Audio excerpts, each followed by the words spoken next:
Kalau kamu selalu gagal bikin pempek, coba resep ini. Tonton sampai habis, jangan di skip. 50 gram ikan teri, pilih yang kualitas bagus, kemudian rebus seperti ini. Setelah mendidih, kemudian dinginkan dan di blender. Setelah di blender, kemudian masukkan ke dalam gelas takar dan tambahkan air sebanyak 1,5 liter atau 1500 ml. Rebus kembali. Selama perebusan, api jangan terlalu besar agar cairan yang di dalam panci ini tidak keluar ya. Lanjut di tempat terpisah, kita siapkan 400 gram tepung terigu, 100 gram tepung beras, 3 butir bawang putih yang dihaluskan, 1 sendok makan garam, setengah sendok makan kaldu bubuk, dan setengah sendok makan gula pasir.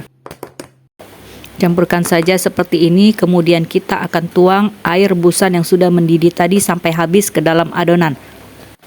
Aduk-aduk terus dengan kekuatan super, jangan merasa lelah, jangan merasa pusing karena ini adonan benar-benar harus tercampur sempurna.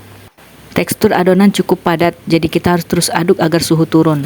Setelah itu langsung masukkan tepung tapioka atau sagu 100 gram saja, aduk kembali pelan-pelan. Sampai sedikit rata saja, kemudian kita akan tambahkan 1 butir putih telur dan 3 sendok makan minyak sayur. Aduk kembali sampai sedikit rata ya. Siapkan talenan, letakkan sagu dan ambil sedikit adonan. Bulatkan adonan, kemudian kita gilas bentuk memanjang. Ulangi sampai dapat sekitar 5 lenjer saja. Siap kita rebus dengan air mendidih yang sudah dituangi dengan minyak sayur. Masukkan lenjeran satu persatu, kemudian kecilkan sedikit apinya. Sambil menunggu matang, kita ulen sisa adonan untuk adonan telur kecil. Bila pempek sudah mengapung, ini tandanya pempek sudah matang. Angkat dan tiriskan. Lanjut kita bikin pempek telur kecil. Begini cara mencetaknya ya. Setelah dibulat-bulatkan, kita tusuk dengan jari telunjuk. Kenapa harus jari telunjuk? Karena dengan menggunakan jari telunjuk bentuknya akan lebih cantik ketimbang menggunakan jempol. Mengapa demikian? Karena Bicek sudah mencobanya ya. Kalau kalian mau membuktikan, kalian coba saja sendiri.